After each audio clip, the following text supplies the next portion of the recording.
Yeah, it's quite an interesting question. No, we don't do that in that in such motivation. You know, uh, um, becoming or dedicating life, not to indulge in the sexual conducts. It has it has a beneficial purpose, beneficial meaning. Is mainly to to purify the habitual imprint of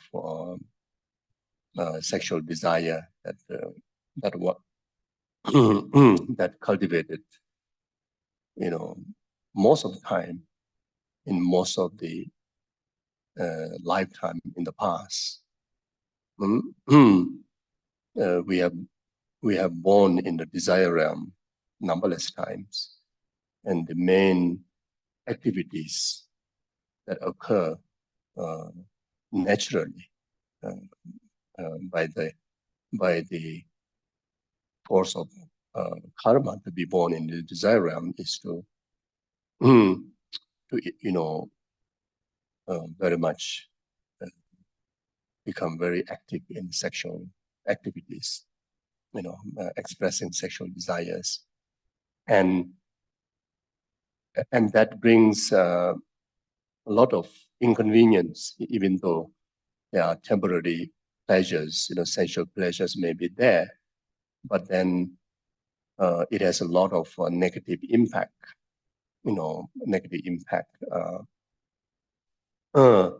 hallucinating our mind, become even more desirous. It's very much like a drinking salt water.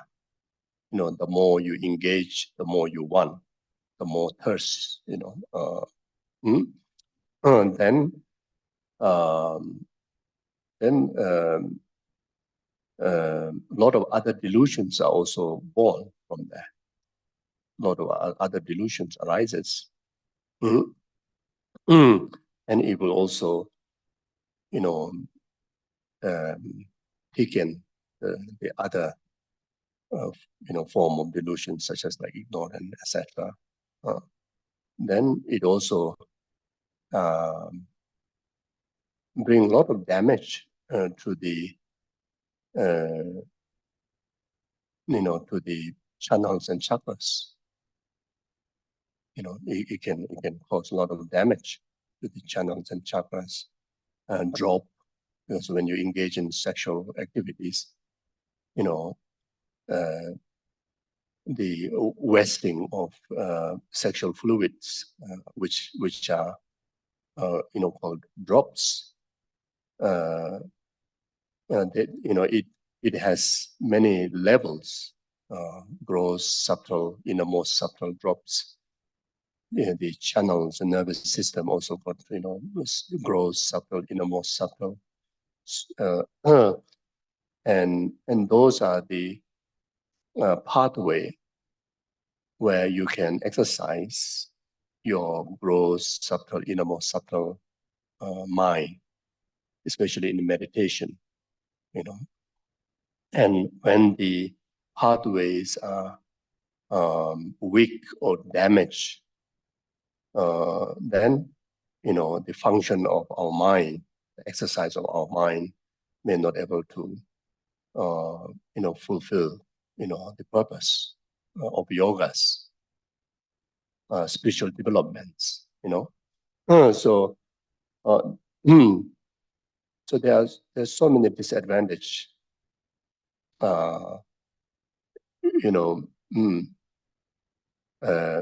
So it's not because of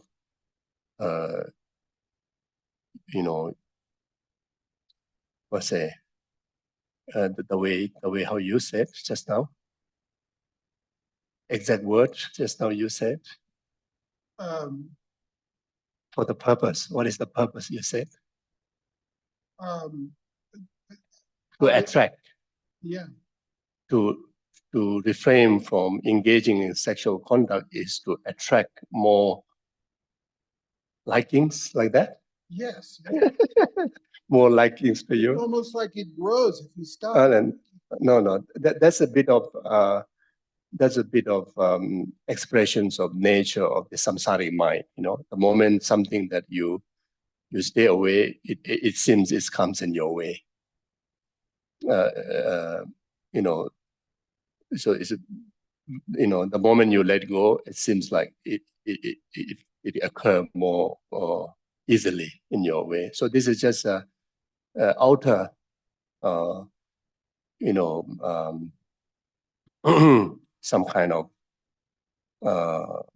sign of how samsara works. But then the practitioner's point of view, the motivation is not for that. The motivation is actually to really to get liberated from all the flow in relation to sexual activities. So especially in those who practice individual liberation vows, like the Sangha vows, uh, not even motivationally engaging in sexual activities, even releasing sexual fluid in the dream,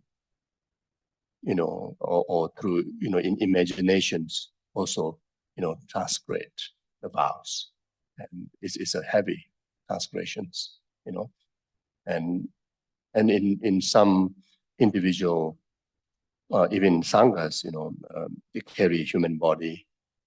It has a human cell in the body, and motivationally, you refrain, even thinking about sexual activities. You practice to renounce that, but then biologically, it triggers, and that also affects the mind. Then the imprint of the past lifetimes of sexual activities, that you engage in, the imprints ripen. Then, like even in the dream, may release, sexual fluids, and even that is a transgression. Even that is damaging the vow. And if such thing happens, and immediately you have to purify that and restore the vows. So it's a very serious. So then, even for like in tantric practice, there are utilizations of exercising the tools of drops, channels, etc. So the drops actually talking about the gross one is when the initial level, we are unable to reach to the subtle level of drop. The clear light is more talking about the gross, our normal, uh, uh, the driving of the sexual fluids. And even in such exercise, the sexual fluids are not supposed to release, not supposed to rest. In that exercise, if you release a sexual fluid, then you fail the practice, you transgress the practice. So even in tantra, so in anywhere in a spiritual practice, you have to preserve the sexual, like that. It is true that you kind of people who refrain from sexual activities get more attracted. Is it true? Really?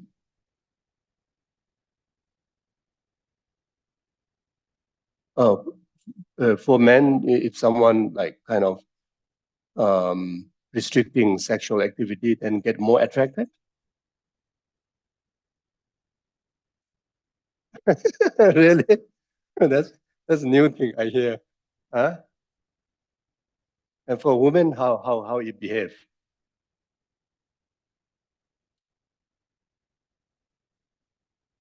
Uh, Yeah, yeah. Mhm. Yeah.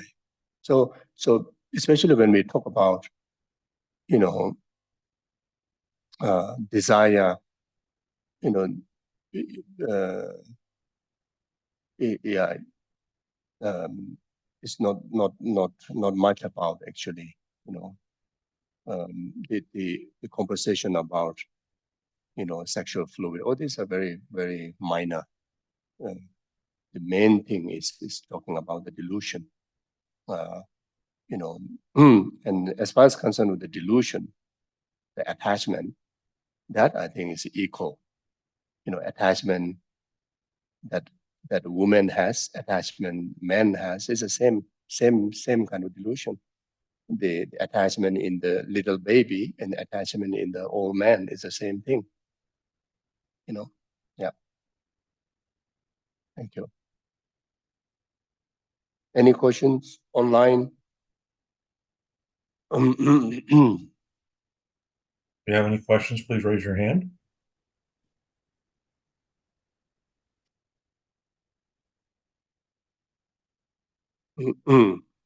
So you see, um, it is true that the delusions like such as attachment, even about the sexual desire, and the more you engage, the more you desire. Um, the more you limit, you know, the desire, you know, uh, decreases. It's true. It's true. You see, like myself as a monk from since young age. Yeah, I become age of 9. So that time don't even, uh, you know, in a conventional world, not even arrive to puberty. Physically, there's no, you know, there's no element to trigger you to have a sexual desire.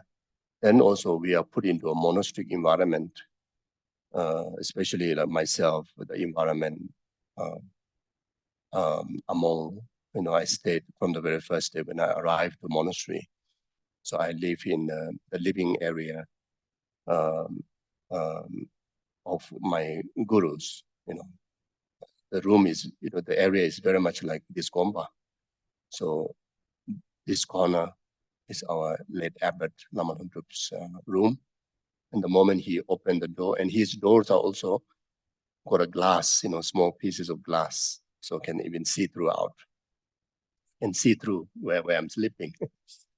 Then next to that is Lama Zopa Rinpoche's room, the small room there. It also got the glass kind of frame on the door. Then after that is Lama Yishe's room in front. Then this side got a lit Geshe Lama Kunjo's room, you know. So when I was there, like Lama Zopa Rinpoche, every during November, you know, he returned, he reside there. And Geshe Rinpoche Lama Lundup and Geshe Lama Kunjo is very much, you know, all the time there. And and uh, so so the environment 24 hours is, you know, like full of Vinaya disciplines. You know, these lamas are, you know, like carry the highest level of the discipline, the Vinaya discipline, which physically also they have a lot of rules, a lot of vows to observe, and verbally and mentally, of course. So, um, so there's not even like the slightest of sign that can trigger or that can condition to ripen, you know, this sexual desire. You know, that time we don't have TV. You know, there is a TV, but not in this Lama's compound. there's no iPads, there's no mobile phones, and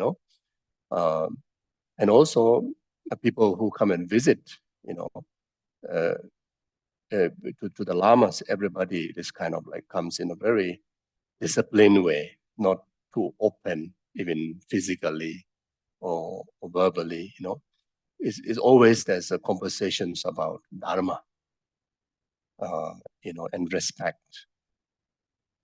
So there's not even one single opportunity to even hear the word of like sexual desire, or there's not even a one single sign like that. So for many years, it's almost like non-existent such thing.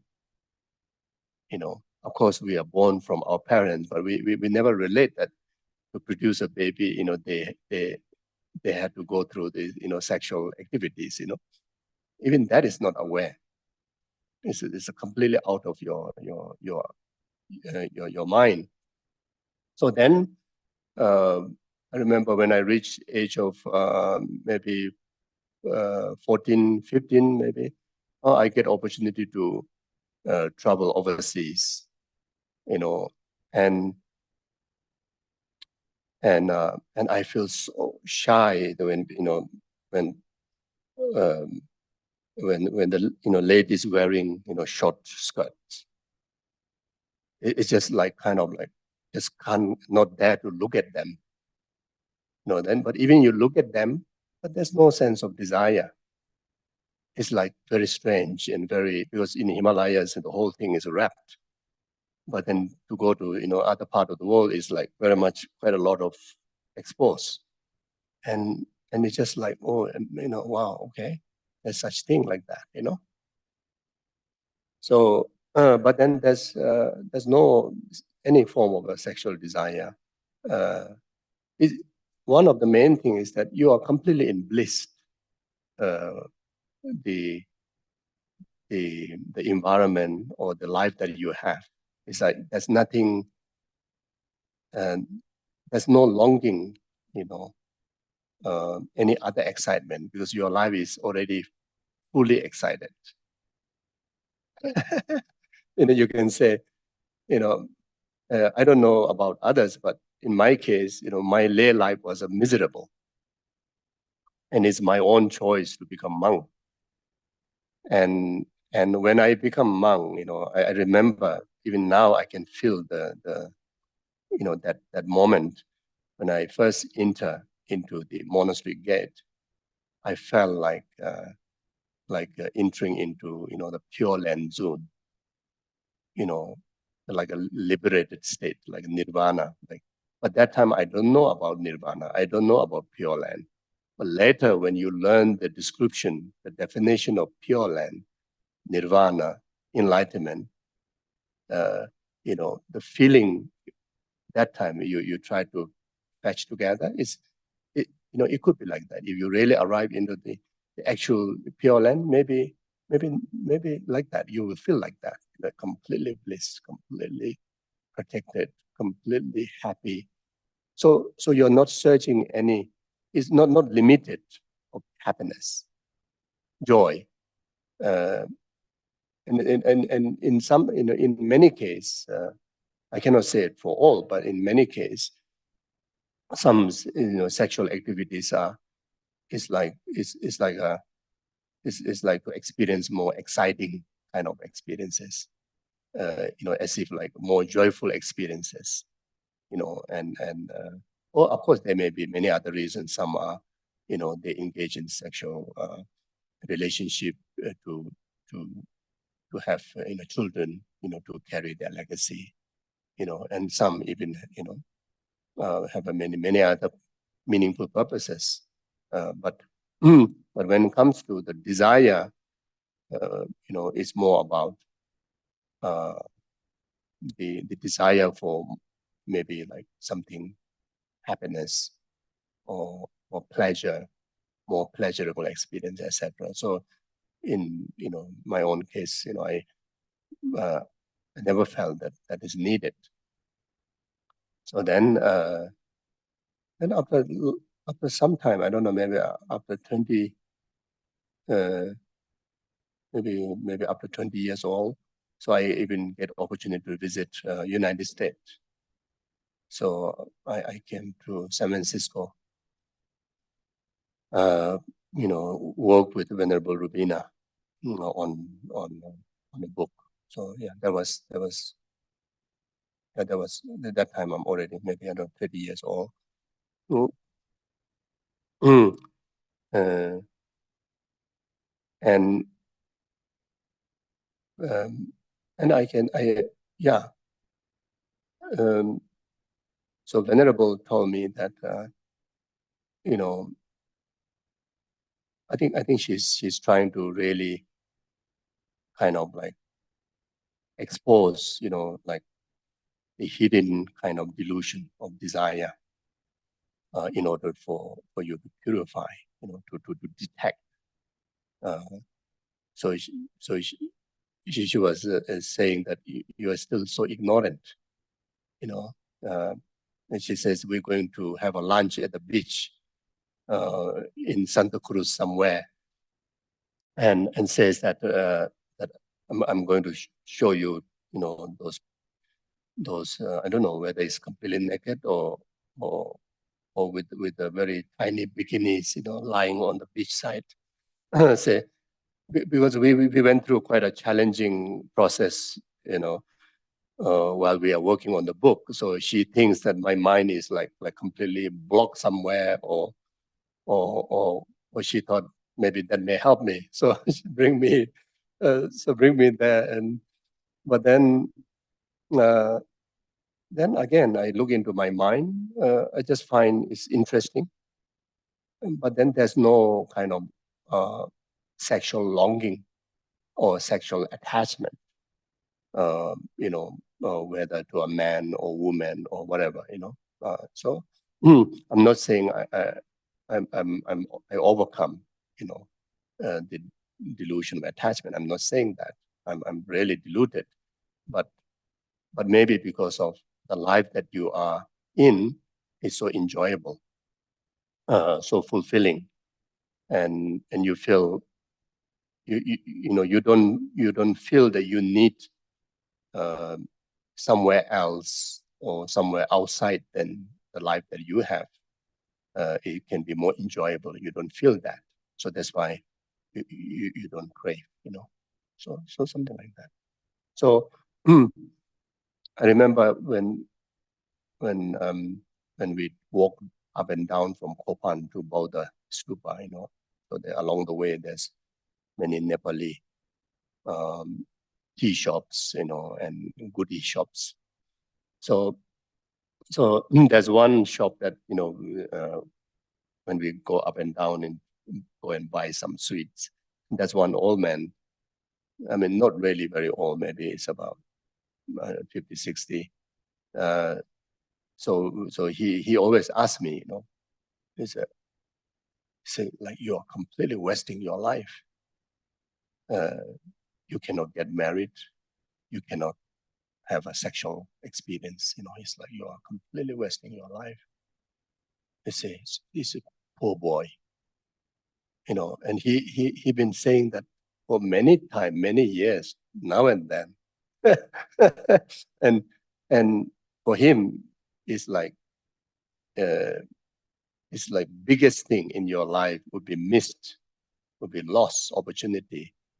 Uh, you know, is like if you didn't get chance to experience the sexual activities. For his thinking like that. But even then, even when we are young, we feel that you don't know how blissful my life is. I don't need anything extra blissful than that, or I don't think there's any extra blissful than that. And sometimes kind of like also very defensive. You as a monk, you try to prove that my life is good. So sometimes we openly talk to him that no such thing is better, more blissful than what I'm going through now, like that kind of thing. So yeah, like that.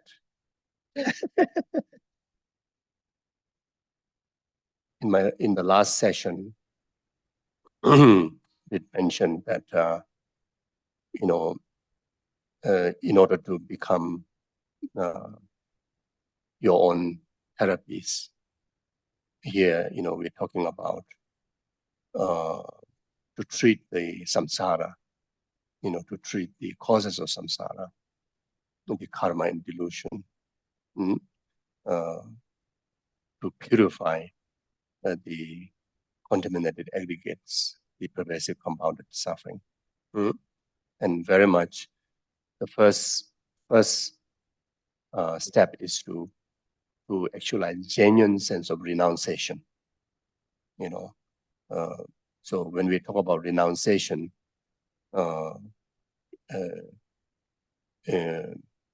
renouncing samsara, understanding the samsaric nature, renouncing karma, understanding the nature of karma, renouncing delusion by understanding the nature of delusion, Anyway, by learning the definition of different delusion, sound in the the disadvantage of, not, so I assume we're not going to be able to ask samsara.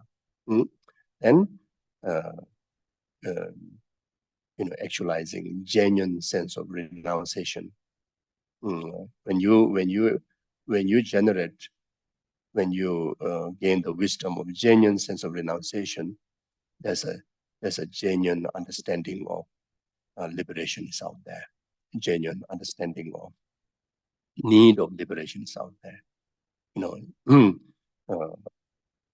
So that is the, I think, first point or the first step that we need to develop in order to be able to become your own therapist on the spiritual journey.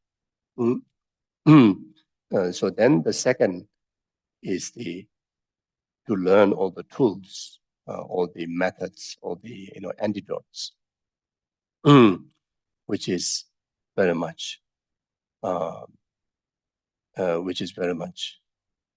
learning the two aspects of the the path, the wisdom aspect of the path, the method aspect of the path, and wisdom aspect of the path. In another word, learn and to be able to practice the remaining two principal aspects of the path. So in short, when one is equipped with the three principal aspects of the path, the wisdom and method in our knowledge, then we can, I think, be very effective, therapists to ourselves, and the treatment, I think, going to be very effective, and the cure and the cessation, I think, definitely going to experience from the very beginning. One will experience the cessation, and eventually one will, able to reach to the stage that, no more relapsing, from that cessation, which is like such as the, achieving the Arya being's path, or the state of like liberation, the state of enlightenment, like that. So, so therefore, so as like what Lama Tsongkhapa said, after you develop renunciation, then you should develop the bodhicitta, the altruistic attitude. The supreme mind, is saying so renunciation. After you develop renunciation, then then develop the supreme mind, the altruistic mind, bodhicitta. So, so bodhicitta, obviously, one of the most powerful tools to overcome, any sort of challenges in our life, any sort of limitation in our life, then the benefit of cultivating bodhicitta is immediate, experience of cessation, immediate experience of liberation, then the magnitude of the benefit is so pervasive and so vast, so extensive, so lasting, uh, and the virtues of the altruism not only benefits to you, but also benefits to all your environment, including rest of the existence, the sentient being and the environment, the universe. The entire existence are benefited for purification of its limitations and accumulation of its possibilities. You see, so so what that supreme mind is, the supreme mind of bodhicitta is the mind that which expressed by two aspirations: the aspiration oneself to be free from all the limitations of samsara, and actualize the perfected state of liberation, which is full enlightenment. And that enlightenment, that pursuit is also, dedicated solely for the benefit of numberless sentient beings, purification of entire samsara in them, and actualize, the highest level of liberation, full enlightenment. You see, so the two aspirations there. One aspiration is for your enlightenment. The second aspiration is the enlightenment of the rest of the others, or the well-being of the rest of the other sentient beings. So this is, such mind is called supreme mind, or the bodhicitta mind, or the altruistic mind. So like that. So there's a so this mind is is not that simple to develop, not that easy to develop. It requires sustainable and diligent exercise in the training of this mind. And there are many different tools, but there are two major tools, the two major the trainings regarded most effective, and which utilized by all the past great Indian Panditas, like such as Nagarjuna, Adisha, etc., like Shantideva. And they endorse, this. There are two major methods developing bodhicitta or altruism, were endorsed by the great Indian masters, like such as like Nagarjuna, in the presence of bodhicitta, and there are almost all his teachings endorse, this the training in bodhicitta. Then like Lama Adisha, like such as like teaching on the Lamb on the path, like such as Shantideva, Buddhism Abhacharya, Buddhism's way of life, which the Tibetan masters or the later Indian masters take as a root text, where they can learn these techniques to develop bodhicitta. And these techniques are emphasized in Buddha's own word in in Paramita Sutra. In his own word, himself also trained through these techniques and developed full enlightenment. And again, all the account that he experienced, he put down in Kanjur, which are about 100 over volumes. And this great Indian master just named before, they study those accounts, those teachings of the Buddha, and they really take themselves as as very much like a guinea pig, like the investigation tool, using these techniques. And initially, they become very skeptical. Not just simply follow based on faith. They really investigate through analytical observations, experiential observations.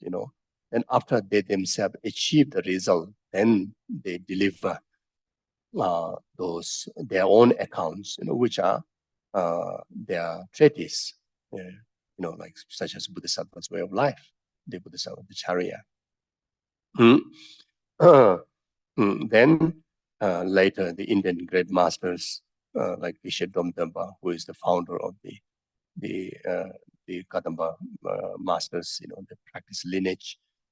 Then, like such as Milarepa, then such as like Lama Tsongkhapa, and those experience, done by all these individuals, and each of them again, established,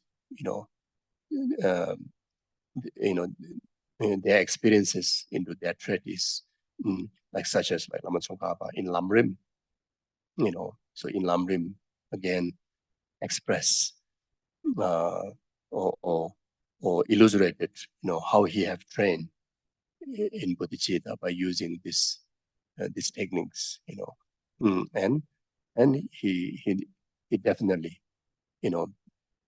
achieve the final result, the full enlightenment, in very short time, like within one lifetime.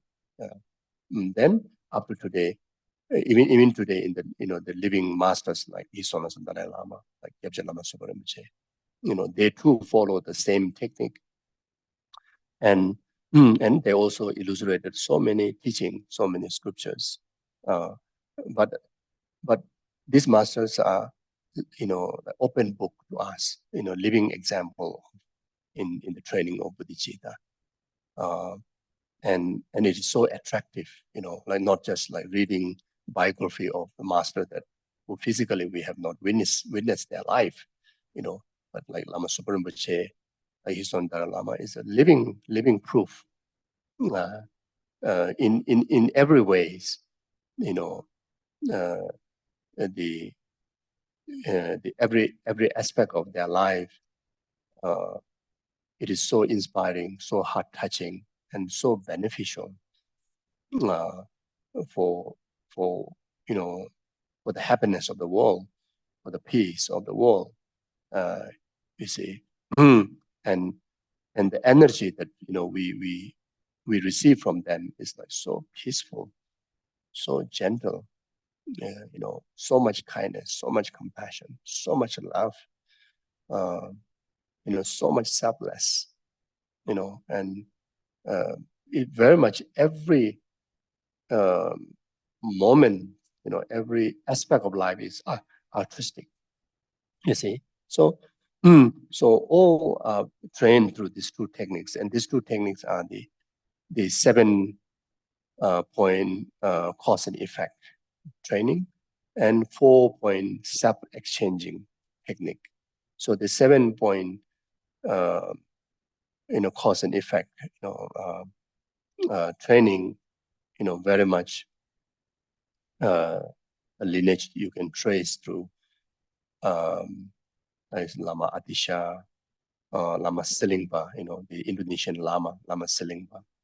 And then the Lama Atisha is the Indian great master who is responsible of bringing this Lamrim teaching in Tibet, who's very much responsible for bringing the whole Buddha Dharma in Tibet, who traveled to Tibet during 11th century, who composed the Lamb on the Path, which is the root text for all the teachings of mind training, the teachings of, the Buddhist psychology, the mind training, Lojong teachings, the Lamrim teachings, the philosophy, the philosophical lineage, the instructional lineage, everything based on this Lamb on the Path, the work of Lama Atisha.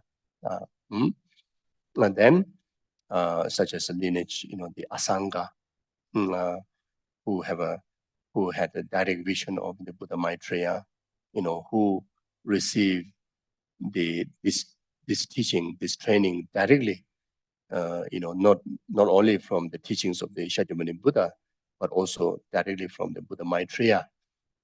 In the pure realm, he even, is unbelievable. It's a bit hard to believe, how that happened. But he was blown up with the emanation of Maitreya, very much like holding onto his rope, Zen, and traveled to the Tushita Pure Land. And he spent there for one morning. And that one morning is the equivalent of 500 years of human life, and that's the way that he received the 5 great treatises on the work of Maitreya, which is again the root text for all these teachings, all this, the method to train in bodhicitta, like such as 7 cause and effect. Then that lineage, so that lineage traces all the way up to Buddha Maitreya. Then the self-exchanging with the other, the 4-point self-exchanging with other, that lineage, directly responsible to like Shantideva, Nagarjuna, then all the way, again trace up to the Buddha Manjushri. So like that. So it carries, unbelievable lineage blessings. Just to exercise on that. Your continuum will be so blessed with the lineage blessings. And for 1,000 over years of proven it works, up to this date. You see, even among many of you here, some of you are so senior practitioners, or some of you are maybe newcomer, but you have your continuum of your past life have already practiced them. And the moment you hear, immediately, your heart mature into bodhicitta. You see, so this is a proof, you see, living proof. So the 7 cause and effect, first one is recognizing all sentient beings as your mother. So now, okay, so first one is recognizing all sentient beings as your mother. Second one is remembering their kindness. The third one is repaying their kindness. Fourth one is generating love. Then the fifth one is generating compassion. Then the number 6 is generating this special, encourages heart called haksam, like, the courage of taking full commitment or responsibility by yourself alone that are going to in charge to liberate the rest of the numberless sentient beings from oceans of samsaric suffering and abide them in the state of full enlightenment. That kind of courageous mind. Then the number 7 is the result of bodhicitta.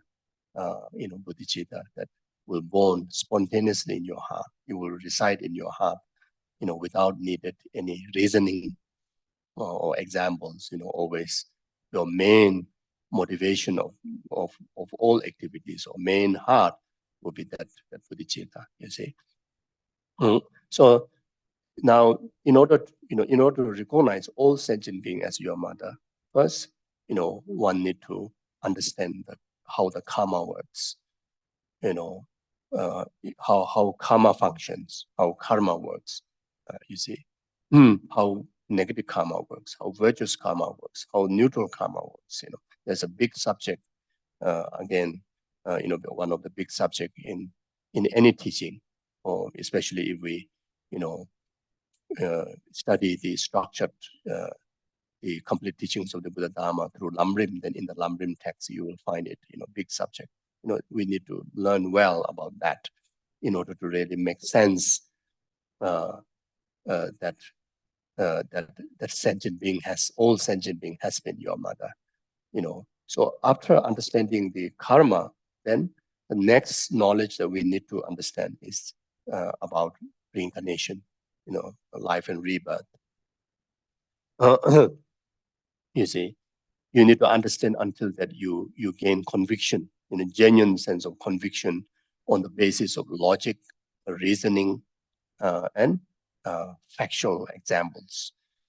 You establish in your understanding the definite existence of life and rebirth, reincarnation. Then only able to make sense that each and every one of you have been my mother, and not only one time, many times, numberless time. Then of course, in order to remember the kindness, in order to generate love and compassion and the resolve heart and bodhicitta to this rest of the sentient being in the region of all has been your mother. First, we need to develop, such knowledge with our present living mother, our present life's mother, our present life's mother as a mother. Why she is our mother, and why so precious of she is my mother, what are the advantage and the characteristic of the relation of myself with my mother, you see. So then there one will find all the the beneficial qualities of the mother towards you. The very, very, very simple example is that she gave your life, this life that you have. Now, whenever we talk about this teaching, it's someone who already have interest in Buddha Dharma, someone who already have interest in Mahayanic teaching, someone who already have interest and a liking about the practice of love, compassion, etc. So now the preciousness of this precious human rebirth, which has the the capability, the potential to develop love, not only ordinary love but unconditional, altruistic love, not only compassion to yourself but altruistic compassion, great compassion to all sentient beings, and the bodhicitta, and not only that, even the wisdom that which can able to eradicate samsara and its causes, karma and delusion. Not only that, can this human rebirth carries the potential to actualize the greatest state of liberation, even the full enlightenment. You see, so this life is called precious human life, and this precious human life was given by our mother, our parents, of course, but especially mother. You see, especially mother have contributed, greatly to actualize this precious human life. From that point of view, she is unbelievably beneficial for your existence. You see, for your liberation, for your freedom, for your virtue. You see, how miserable our experience has been in our samsaric life. But at this very time, when we are in the discourse on this teaching, your life is like kind of highlighted with one of the most meaningful point of life. You see, one of the most favorable point of life, because you meet the Dharma. You also carry some interest in the Dharma. You meet with qualified teachers. There's abundance of scriptures that you can learn, and there's a lot of a great environment of practitioners that who live in the practice of altruism. So comparing to that, how miserable, how disastrous that our journey of life has been is nothing, compared to this preciousness. It's so precious, will overpower everything.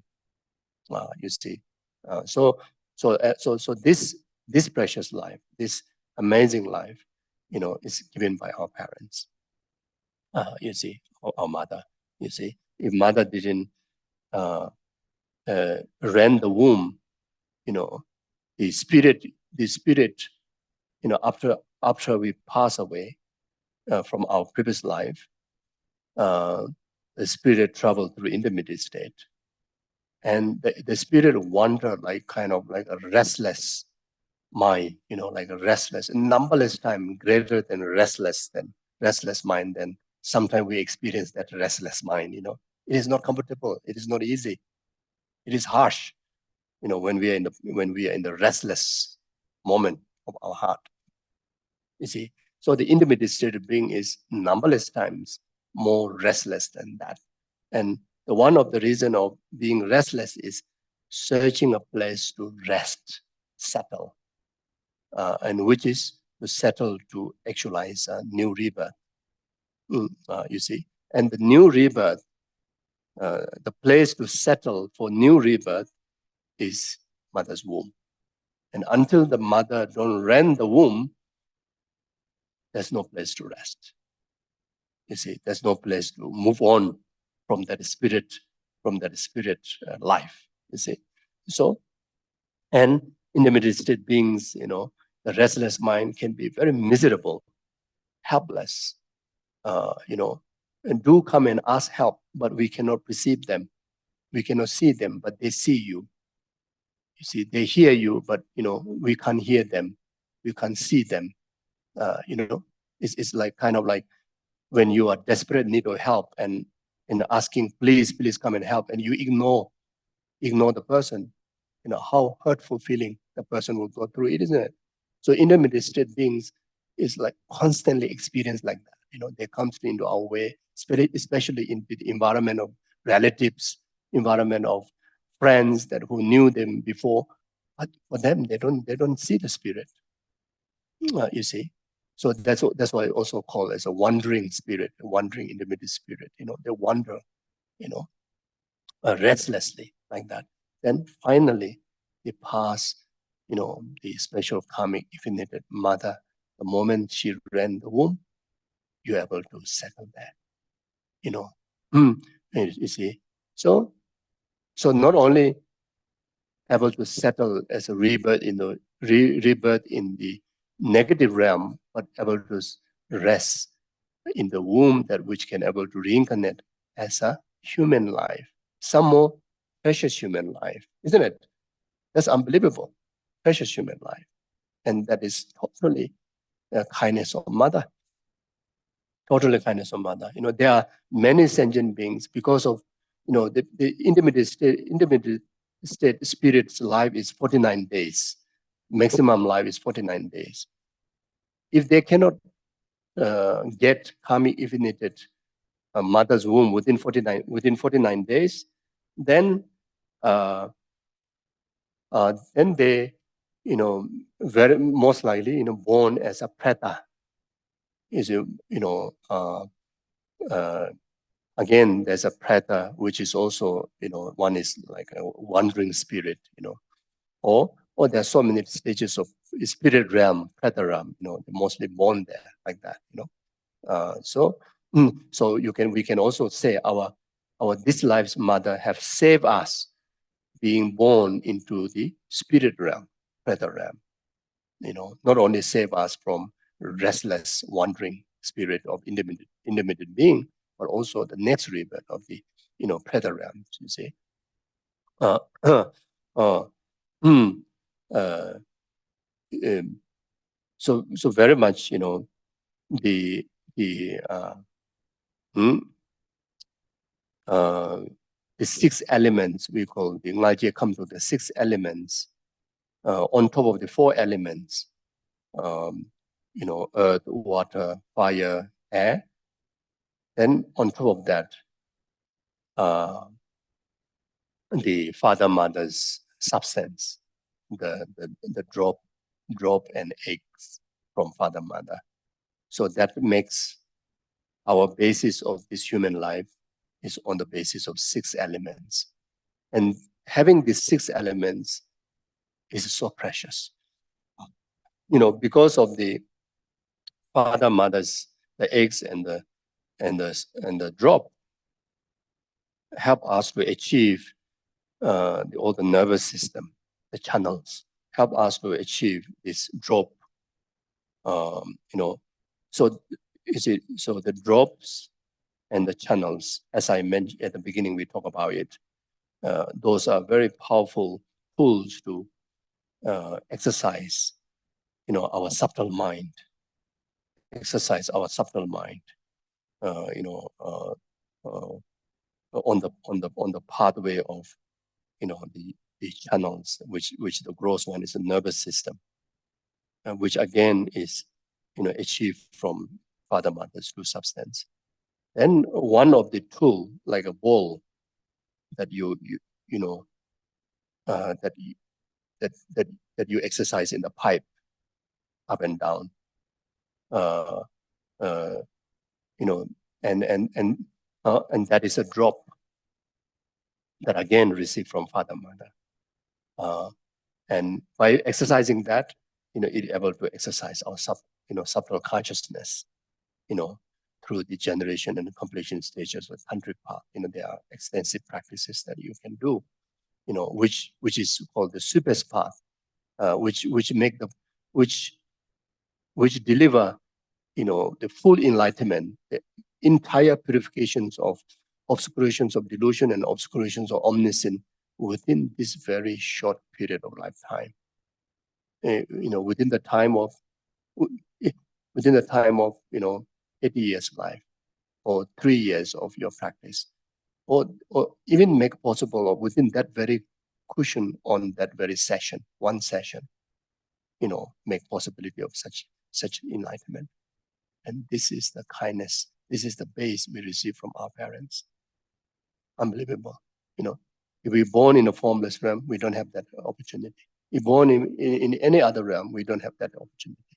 But in the human realm, because of this two tool, we have this emotion, human emotion, which is so powerful base to develop love, to develop compassion.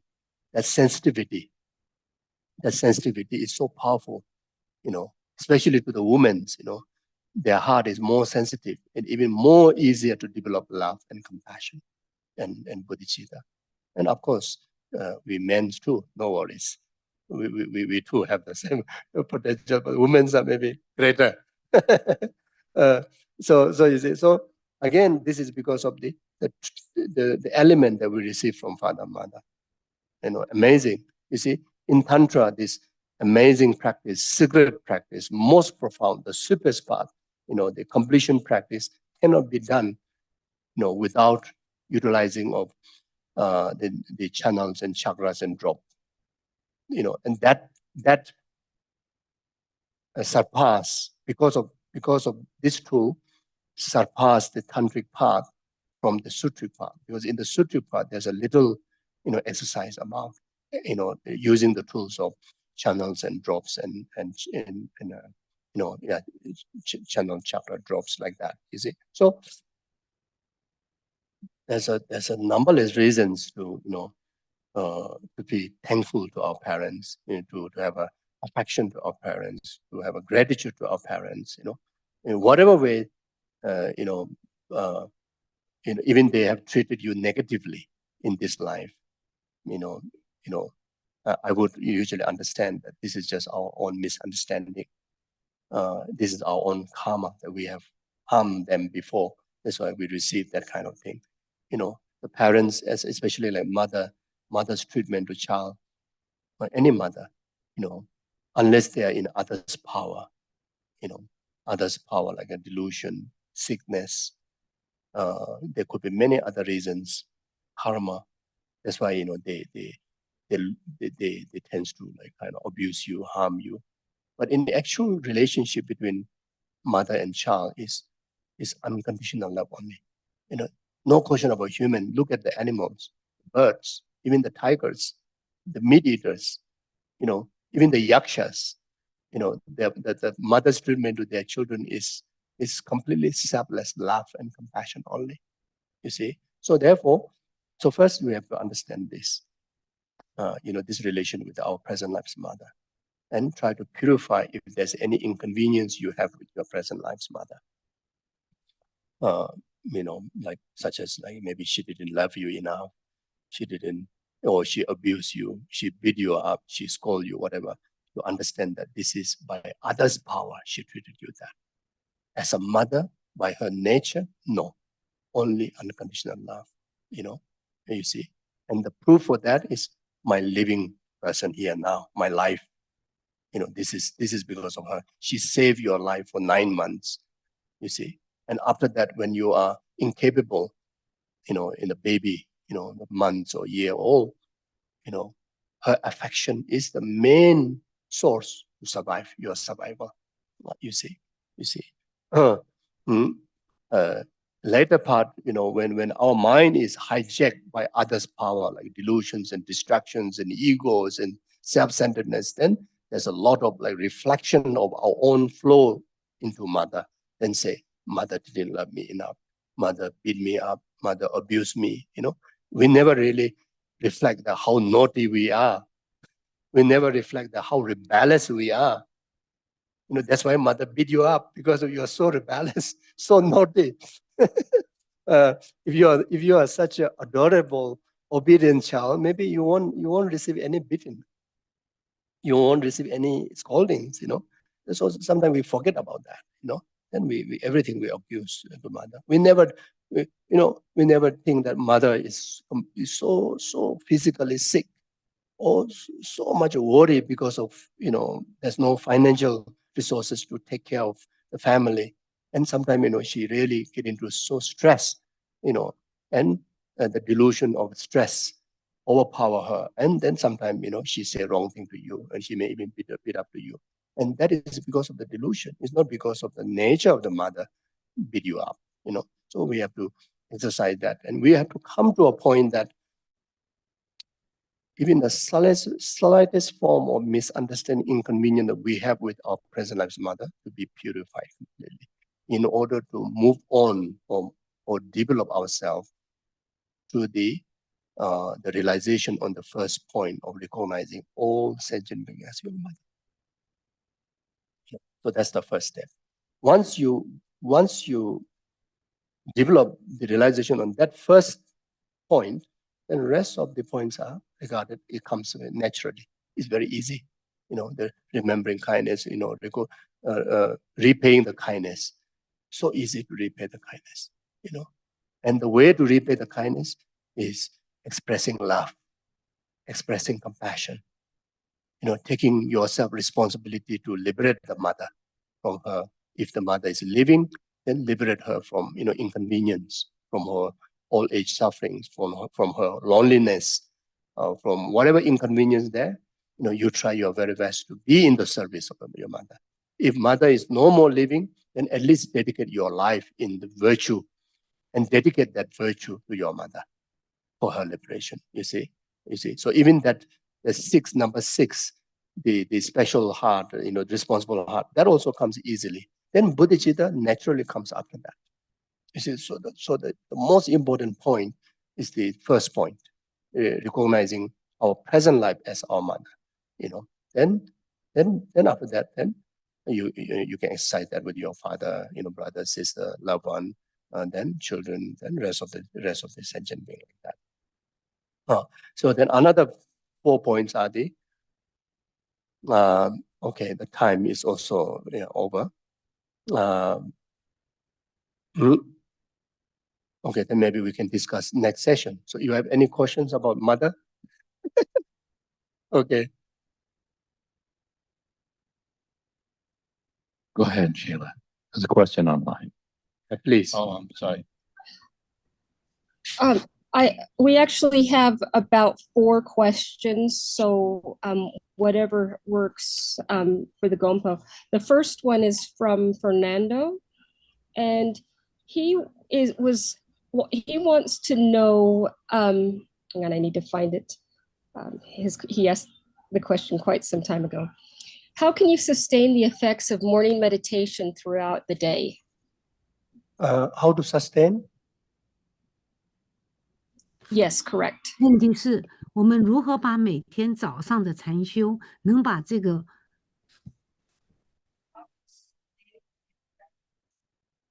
Oh, okay. Through mindfulness. keep being mindful of your morning meditation. You see, in the initial level, you have to have the tools of mindfulness and introspection to carry out the impact of your morning meditation throughout the day. And eventually, the meditation is like repeatedly done that it becomes spontaneous. It just be part of your mind, like part of your system. Whenever is the impact of meditation needed, it will be there. So first we have to repeat again and again and be habitual again and again in that meditation until it becomes spontaneous.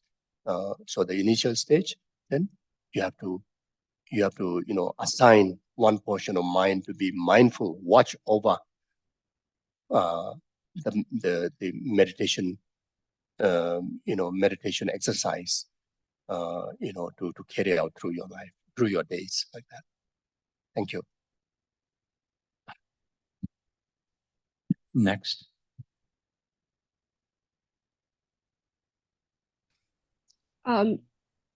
Media, did you want to ask your question? Oh, me? Oh, okay, yes. I'll ask a question on behalf of our students from China. They have 4 questions, so I ask in sequence. The first question is that how do I deal with the emotion of fear, especially due to worry about job and finance? I look like I'm always in the emotion of worrying and fear. Okay, so answer to that is have a strong refuge in Buddha Dhamma Sangha. Then specifically, you have a strong refuge in Mother Tara. Especially Mother Tara. You just have a complete reliance on Mother Tara. Then recite her mantra, praises. And then you have a confident and full faith in Mother Tara. Things will be worked out. Definitely work it out. So Mother, that's if you genuinely, wholeheartedly take refuge in Mother Tara, then all wishes comes true. Nothing will fail.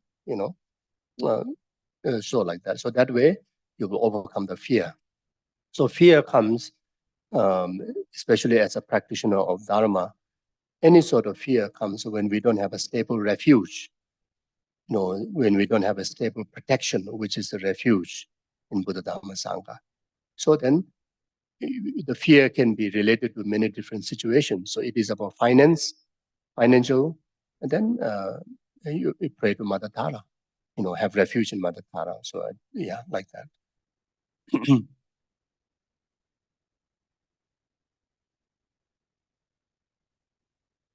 Second question. Second question is about smoking.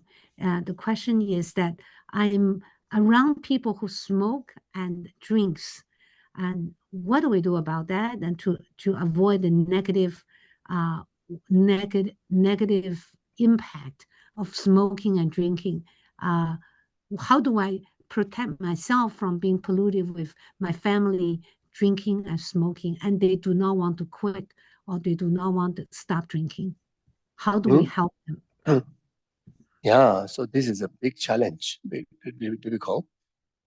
Of course, in general, the the harm from the smoking and drinking, from a spiritual perspective, is a huge flaw, huge obstacle, especially hallucinating mind obstacle, especially at the time of death. May obscure our mind. The intoxication that comes from tobaccos and the substance in the alcohol. It is like a disguise, disguise spirit that which obscure our mind, from practice, ripening of virtuous imprints, etc. So it's a huge harm. Then, in a common world, both if both substances are very harmful for health, but then what can we do? People sometimes, even sometimes I see, the tobaccos, the packets, they put very, very, very serious pictures. But people, when their cravings are in the peak hour, they don't even see the picture. They just think of the stick, the tobacco, like that. So, but then it's very harmful for health, isn't it? So, for the family, very gently, you can very skillfully, gently, you can remind them first how harmful it is for health, even though they know, but then sometimes forgets. So it's like reminding again and again. I think, but has to do that with very skillful way, very gentle way. Otherwise, may create conflicts within the family. So first thing is about that. No need to talk about a spiritual kind of thing. If you're a spiritual practitioner, then you talk on top of how harmful to the health, and you can also talk about how harmful for your spiritual practice. Yeah. Other than that, what you can do? Nothing much you can do, isn't it? And other question?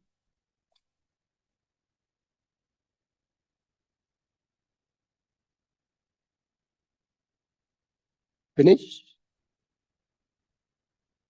Question finish? Oh, you talk about us? I'm sorry, I don't want I think the Yeah, other people. please, Meda, your question. Is there any other question? Oh, one more. 金刚狮子火. One, this is a Dharma question. It says, the wish to generate wish and the power to be able to sustain the wish, like, the wish of Bodhicitta, any kind of wish. What's the relationship of that to the strength of your mind? Does it depend on strength of your mind? The question. So as for bodhicitta, there's aspirational bodhicitta, engaging bodhicitta. So aspirational, that's the wishful bodhicitta. So that's more about motivation, motivational level, carrying these two aspirations that I mentioned before about bodhicitta. Engaging bodhicitta is you are engaging in the practice of 6 paramita. Directly engaging with others, through charity, generosity, practicing, patience, joyous effort in cultivating virtues, serving other sentient beings, etc. So that's the engaging. So I think, yeah, that's it. Isn't it? I think you're talking about that. Kind of, but I think they're just saying how to generate a strong wish to. Okay. Yeah. How to generate and how to sustain strong wish. In the quick answer, we refer, we always visualize or think of these inspirational Bodhisattva, inspirational figures like Shantideva. Read his teachings, his account, his life. Like Bodhisattva is about his life. How he practiced. So inspiring. And just read the first chapter is unbelievable. The benefit of bodhicitta is wow. Can you imagine? Just even having a thought of want to alleviate the suffering of one person's headache, the merit you accumulate, the virtue you accumulate, surpass, the universe filled with the jewel and offered to the noblest Buddhas. Can you imagine? Now, if you have such kind of heart to elevate the suffering of numberless sentient beings, then the magnitude of merit is unbelievable, so inspiring. And there are people who live life like that, and you can see the power of the accumulations of merit in them, such as Lama Zopa Rinpoche, one of very obvious example. He lived in Bodhisattva's way of life. He lived a life in bodhicitta. There's one quotation of Rinpoche, live with bodhicitta, die with bodhicitta, and you can see the celebration about Rinpoche's life, the impact that Rinpoche bring, this very humble, practitioner from very, humble family, very remote Himalaya, the magnitude of its impact, the whole world is unbelievable. There are many, many such masters, many, you see. Then like Mummy Max, from the West, and there are many of you are here also like that. The impact of your altruism, benefited huge around the world. Like Mummy Max's contribution is because of Bodhicitta, no other reason. Because of Bodhicitta, he understood the motivation of Lama Yeshe and Lama Zopa Rinpoche, the Bodhicitta motivation, why they want to engage with the world and establish center around the world. And there, Mummy Max, offer her support, and this unbelievable mandala exists around the world. The benefit from all this because of Bodhicitta. So think about them. So sometimes not just think about this very kind of venerated masters. You also put to think about those ordinary, people who live in the ordinary aspect among us. Like Mummy Max, she lived in an ordinary life. She lived among us, like very one humble student. But because of her altruism, now we are celebrating her life. I mean, I witnessed within before her pass away, year back, and many years back, and especially in the last few days, after she passed away, the people who surround her is because of the attractions of her altruism. Like her whole being become like a altruistic relics, where she was attracted by, so much selfless love, respect, care, and service. So when we think about them, then it's really inspiring. I too want to generate bodhicitta. I too want to engage in Bodhisattva's way of life. So there are many examples. Like that. Yeah. So one of the texts that good to read is Bodhisattva Avadacharya. At least the first chapter. Just by that, it will sustain our bodhicitta. Thank you. Okay. So maybe Thank you. I should stop here. I'm taking, especially people who are here, you need to go back home. So, and yeah, then we can ask the rest of the question you have in the next session. Okay. Jawadi nyudo da lama sanje do jone rowachi jamane ba de salam go ba shi chanju semjo ren boje ma je panam ji ji jawani ba me ba one kondo pewashi. Emye dawa ren boje ma je panam ji ji jawani ba me ba one kondo pewashi. Jale ba oje da je ba kondo sama de je de da kunji che da. Jawani da dam je ra do ngo de je me jawa dum de ngo kala shu do ba ba je je da ko je sambo che je ra do ngo ma suje de je je ngo dam ta.